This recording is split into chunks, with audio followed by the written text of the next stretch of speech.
नमस्कार, आप सभी बहनों का मेरे चैनल श्रेष्ठ धर्म गंगा में स्वागत है। आज इस वीडियो में आप सभी बहनें हल छठ व्रत की कथा श्रवण करेंगे। तो चलिए कथा का प्रारंभ करते हैं। बोलिए सभी प्रेम से हल छठ माता की जय। एक बहू थी, उसका एक बेटा था। वह हर भादो माह की छठ को हर छठ मैया का व्रत करती थी। एक दिन वह अपने बालक को दूध पिलाकर सुलाकर किसी काम से बाहर चली गई।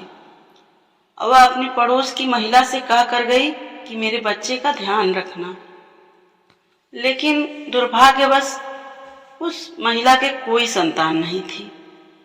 उस महिला के मन में पाप आ गया और उसने बालक की बलि चढ़ाकर भट्ठी में उस बालक को डाल दिया और ऊपर से भट्ठी को बंद कर दिया। जब काम करके वह महिला वापस लौट रही है तो देख रही है कि मेरा बेटा कहीं नहीं मिल रहा है। तो उस महिला से उसने पूछा तो उसने मना कर दिया कि मैं तो नहीं जानती। बच्चे को न पाकर महिला बहुत जोर जोर से रोने लगी, विलाप करने लगी।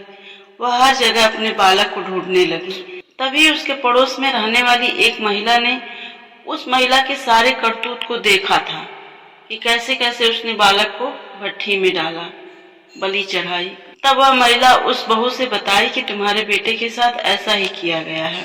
बहू ने रोते रोते हर छठ मैया को याद किया, उनसे प्रार्थना की कि हे माता, मेरे बच्चे की सुरक्षा करो, मेरे बच्चे की रक्षा करो।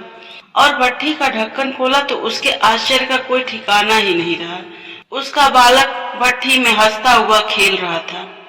झट से बहू ने अपने बालक को आंचल में भर लिया और दुलार करने लगी। हर छठ मैया को प्रणाम किया, उनको बहुत बहुत धन्यवाद दिया और वह तुरंत गई और पूरे श्रद्धा भाव से हर छठ मैया की पूजा अर्चना की, विनती की कि हे हर छठ मैया, जिस तरह तुमने मेरे बालक की रक्षा की है उसी तरह सबके संतान की रक्षा करो। बोलिए सभी प्रेम से हर छठ मैया की जय। अब दूसरी कहानी प्रारंभ करते हैं। एक राजा थे, उनकी 7 रानी थी, 7 बहुएं व 7 बेटे थे। उन्होंने एक तालाब खुदवाया। तालाब में पानी नहीं आया। उन्होंने बहुत प्रयास किया कि इसमें पानी क्यों नहीं आ रहा है। उन्होंने बहुत प्रयास किया लेकिन उसमें पानी नहीं आया। पंचों से पूछा कि क्या करें कि इसमें पानी आ जाए। तो पंच और पंडित सभी लोग यही बताए कि इसमें अपने नाती की बलि चढ़ाओ तो पानी आ जाएगा। सास बड़ी बहू के पास गई कि तुमसे एक चीज मांग रहे हैं। तो वह बोली बोलिए। तो सास ने कहा कि तुम अपना लड़का हमें दे दो, हम उसकी बलि चढ़ा दे। तो बहू ने इनकार कर दिया और कहा कि लड़के को पालन पोषण करके इतना बड़ा किए हैं और हम कैसे ऐसे दे सकते हैं। इसी तरह वह दूसरी बहू के पास गई और उसने भी मना कर दिया। तीसरी, चौथी, फिर 5वीं और 6ठी सभी बहुओं के पास गया और इसी तरह कहा कि हमको अपना बेटा दे दो और ऐसे ऐसे करना है। तो सभी ने कहा कि हम सब कुछ आपके लिए कर सकते हैं लेकिन हम अपना लड़का नहीं देंगे। फिर रानी सोच रही हैं कि 7वीं बहू के पास जाएं कि न जाएं। इसी असमंजस में सोचते हुए वह 7वीं बहू के पास गई। 7वीं बहू से बोली कि कुछ मांगने आए हैं, अगर तुम मना न करो तभी कहें। तो बहू बोली कि सब कुछ आप ही का है, जो चाहे मांग लीजिए। सास बोली कि मुझे अपना लड़का दे दो, उसकी बलि दे देंगे तभी तालाब में पानी आएगा।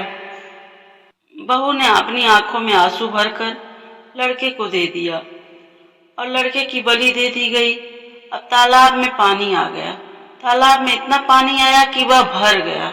पानी भरने के बाद भादों की हर छठ आ गई।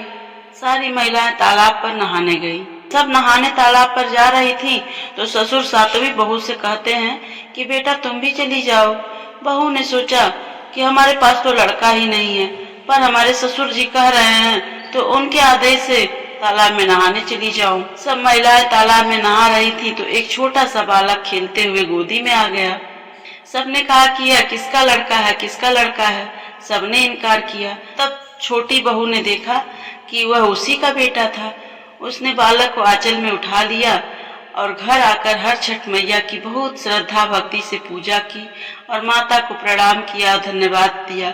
हे माता, जैसे आपने मेरे आंचल की रक्षा की, मेरे बेटे को दोबारा मेरे गोद में डाल दिया, इसी प्रकार जो भी बहनें आपका व्रत रखें, पूजा करें, श्रद्धा भक्ति रखें और सभी बहनों के बच्चे की रक्षा करिएगा। बोलिए सभी प्रेम से हर छठ मैया की जय। बहनों, अब तीसरी कथा का प्रारंभ करते हैं। एक ग्वालिन थी, वह गर्भवती थी। उसका बच्चा होने का समय नजदीक आ गया था, लेकिन उसका दूध दही खराब न हो जाए वह उसको बेचने के लिए निकल जाती थी। लेकिन एक दिन ऐसा हुआ कि जब वह दूध और दही बेचने के लिए निकली तो कुछ दूर पहुंचने पर ही उसे पीड़ा होने लगी, और वह पीड़ा कुछ और नहीं, प्रसव पीड़ा थी। अब वह क्या करे? उसने एक झरबेरी का पेड़ देखा और उसी की आड़ में उसने एक बच्चे को जन्म दिया। उसी दिन हल छठ था। कुछ देर विश्राम करने के बाद वह बच्चे को वहीं छोड़ करके दूध दही बेचने चली गई। गाय और भैंस के दूध को मिला करके केवल भैंस का दूध बता करके उसने गांव वालों को बेचा और उन्हें ठगा। ऐसा करने से गांव की सभी महिलाओं का व्रत टूट गया, क्योंकि वह भैंस का दूध नहीं था, वह गाय और भैंस का मिला हुआ दूध था। ऐसा करने से ग्वालिन को बहुत पाप लगा और वह झरबेरी पेड़ के नीचे अपने दूध मुँहे बच्चे को छोड़कर आई थी। वहीं पर एक किसान हल जोत रहा था। बस पाप लगने की वजह से और किसान का हल बच्चे को लग गया। किसान बहुत डर गया और बहुत दुखी हुआ। उसने झरबेरी के कांटों से ही बच्चे के चीरे हुए पेट में टाके लगाए और चला गया। ग्वालिन जब वापस दूध दही बेचकर लौट रही है तो बच्चे की ऐसी हालत देखकर उसे अपना पाप याद आ गया। वह विलाप करने लगी और हल छठ माता से क्षमा प्रार्थना करने लगी, और वह तुरंत भागकर गांव में गई और सबसे क्षमा मांगा और खुद उसे अपने पाप के कारण मिली सजा के बारे में सबको बताया। उसके सच बोलने पर सभी गांव की महिलाओं ने उसे क्षमा किया और आशीर्वाद दिया। इस तरह जब ग्वालिन लौटकर खेत के पास आई, उसने देखा कि उसका पुत्र खेल रहा है तो वह बहुत खुश हुई और हल छठ माता के प्रति उसकी श्रद्धा और भी बढ़ गई। सभी बोलिए प्रेम से हल छठ माता की जय। हल छठ की चौथी कथा का प्रारंभ करते हैं। उज्जैन नगर में एक पुरुष की दो स्त्रियां थी। एक का नाम रेवती था तथा दूसरे का नाम सुभावती था। सुभावती के पास दो लड़के थे, परंतु दुर्भाग्य से रेवती के पास कोई संतान नहीं थी। सौत के दो बच्चों को देखकर वह हमेशा ईर्ष्या रखती थी। एक दिन वह जलनवश सुभावती से बोली, हे बहन, तुम्हारे पिता बहुत बीमार हैं। उन्होंने तुम्हें देखने के लिए बुलवाया है। अभी एक राहगीर यह संदेशा देकर गया है। यह सुनकर सुभावती अपने दोनों पुत्रों को रेवती को सौंपा और कहा, हे बहन, तुम मेरे बच्चों की देखभाल करना। और वह पति की आज्ञा लेकर अपने पिता के घर चली गई। इधर रेवती ने सौत के दोनों बच्चों को मारकर गांव के जंगल के बाहर फेंक दिया। उधर सुभावती अपने पिता को सही सलामत देखकर बहुत चकित हुई और उसके मन में आशंका हुई। वह सोचने लगी कि रेवती बहन ने ऐसा क्यों कहा है। वह वापस लौटने लगी। तब सुभावती की माता बोली कि हे बेटी, आज हल षष्ठी माता का व्रत है, अतः आज मत जाओ। अपनी माँ की बात सुनकर सुभावती ने व्रत रखकर शाम को हल षष्ठी माता का पूजन किया और प्रार्थना की कि हे माता, मेरे बच्चों को संकट से बचाए रखना तथा दीर्घायु रखना। दूसरे दिन वह अपने माता पिता को प्रणाम करके अपने घर की तरफ निकली। जब वह गांव के समीप पहुंची तो गांव के बाहर अपने दोनों बच्चों को खेलता देखकर सोचने लगी कि मेरे बच्चों को यहाँ कौन लाया है। तब बच्चों ने कहा कि हमें तो रेवती माता ने मार कर यहाँ फेंक दिया था। शाम को देवी माँ ने आकर हमें जीवन दान दिया है। तब सुभावती को लगा कि यह और कोई नहीं था, हल षष्ठी माता थी। वह हल षष्ठी माता की कृपा मानकर उनका गुणगान करती हुई अपने घर को आई और गांव की सभी स्त्रियों से उसने यह सब बताया। वह सभी स्त्रियां सुनकर आश्चर्य करने लगी और उसी दिन से सभी स्त्रियां हल षष्ठी माता का पूजन तथा व्रत करने लगी। तो बोलिए सभी प्रेम से हल षष्ठी मैया की जय। बानो, हल छठ की पांचवी कथा का प्रारंभ करते हैं। एक सुंदर नगर था। वहाँ पर एक धनवान ग्वाला रहता था। उसकी पत्नी बहुत ही चालाक और कंजूस थी। उसके 5 पुत्र थे। वह अपने 5 पुत्रों के साथ सुख से रहती थी। एक दिन हल षष्ठी का त्योहार आया तो वह ग्वालिन गाय के दही को भैंस का दही बताकर सारा दही बेच दी, जबकि इस दिन भैंस का दही खाया जाता है और गाय का नहीं खाया जाता है। उसके इस पाप से उसके 5 पुत्र मर गए। तब ग्वालिन माथा पटक पटक कर रोने लगी। इतने में उसकी एक पड़ोसन ने आकर उसका हाल चाल पूछा। तब ग्वालिन ने रो रो कर अपनी पड़ोसी को सब बात बताई। तब पड़ोसी बोली कि हे ग्वालिन, तुम तुरंत सभी के घर से जा करके वह दही वापस ले आओ और भैंस का दही देकर आओ और उनसे क्षमा प्रार्थना करना। यह सुनकर ग्वालिन सभी के घर जाकर वह दही वापस लेकर और भैंस का दही देकर आई और उनसे क्षमा प्रार्थना की, जिससे हल छठ मैया का क्रोध शांत हुआ और उनकी कृपा से ग्वालिन के 5 पुत्र जीवित हो गए। उसी दिन से वह ग्वालिन हल छठी माता का व्रत और पूजन करने लगी। फिर से उसका जीवन सुख में व्यतीत होने लगा। सभी प्रेम से बोलिए हल छठ माता की जय। बहनों, आप सुनिए हल छठ की 6वीं कथा। एक बहुत ही सुंदर नगर था। वहाँ पर एक बनिया अपनी पत्नी के साथ रहता था। दोनों पति पत्नी स्वभाव से बहुत अच्छे और संस्कारी थे। बनिया की पत्नी गर्भवती होती थी, संतान को जन्म देती थी, किंतु दुर्भाग्यवश उनके संतान कुछ समय बाद मर जाते थे। इस प्रकार एक एक करके बनिया की पत्नी के 6 संतान मृत्यु को प्राप्त हो गए। इस कारण दोनों पति पत्नी बहुत दुखी रहते थे और उन्होंने अपना घर छोड़ दिया और वन की ओर प्रस्थान किए। जाते जाते जंगल के रास्ते में उन्हें एक साधु मिले। साधु से उन्होंने अपनी सभी बातें बताई। साधु ने ध्यान लगाकर देखा कि बनिया के संतान कहाँ हैं। साधु ध्यान में यम, कुबेर, वरुण, इंद्र सभी लोकों में ढूंढा, किंतु वहाँ बनिया के बच्चे नहीं दिखे। तो साधु ब्रह्मलोक में ध्यान लगाए। वहाँ साधु ने बनिया के सभी बच्चों को देखा और उन्हें अपने माता पिता के पास लौटने के लिए कहा।